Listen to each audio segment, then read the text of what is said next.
This is Dr. David Chao, Pro Football Doc. Cam Akers' season is over before it started. The Rams' leading running back tore his Achilles yesterday in workouts away from the facility. Undoubtedly, this means the end of his season and surgery.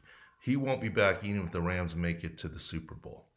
This should be a warning shot and a word of caution for players throughout the league for the acclimation injury, the dreaded Achilles injury, which is the new dreaded A injury along with ACL. Both mean season ending surgery. Recently, four Canadian football players, four Saskatchewan Roughriders on the same team at different positions at the same practice without even coaches on the field. Four of them tore their ACL on the same day. Remember, the CFL was off last year. Those could be acclimation injuries. Cam Akers and the Rams participated in OTAs. They were not one of the teams that boycotted. So they did get their off-season work in and at the facility. But what does this mean potentially in terms of the danger for others that stayed away? This is why this is a word of caution. Achilles injuries are quick eccentric load, change of direction injuries that can happen early season. This is why you have to acclimate and work into the workouts. Why are Achilles happening more often now? Think of it this way. My Achilles tendon is not much smaller than Cam Akers. Obviously, Cam's a lot bigger, faster, stronger. So as players get bigger, faster, stronger, their Achilles really doesn't get any bigger or thicker or stronger. I've said before, it's like planting a bigger and bigger tree in the same size pot, or perhaps, putting a race car or an off-road SUV vehicle on the same regular suspension of a regular car on the road.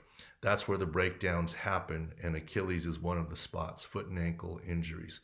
The one silver lining in all this is I see no way that this is a Jawan James situation.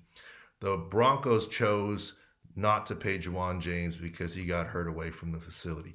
This will not happen to Cam Akers for several reasons.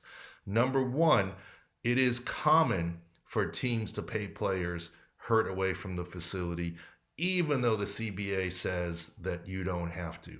Cam Akers has been a good soldier. He's a young player. He attended OTAs. He was working out when it happened. And he's also Sean McVay and Les Snead's guy. He's also on a rookie contract deal. It would be very bad for long-term relations with the Rams and Cam Akers if they chose not to pay him, not to support him, not to pay for his surgery, not to give him his salary. If they made him NFI, there would be a locker room revolt. Now, why is this different for Jawan James?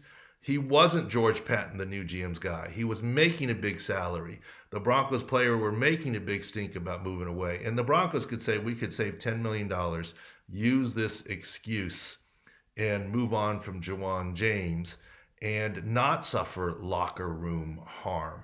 That's the big difference. Cam Akers, the only silver lining in this is that he will get paid for this season and he will have a good future, but that will be in 2022. Meanwhile, other players around the league, acclimation injuries, here's your warning. Hopefully it doesn't happen again.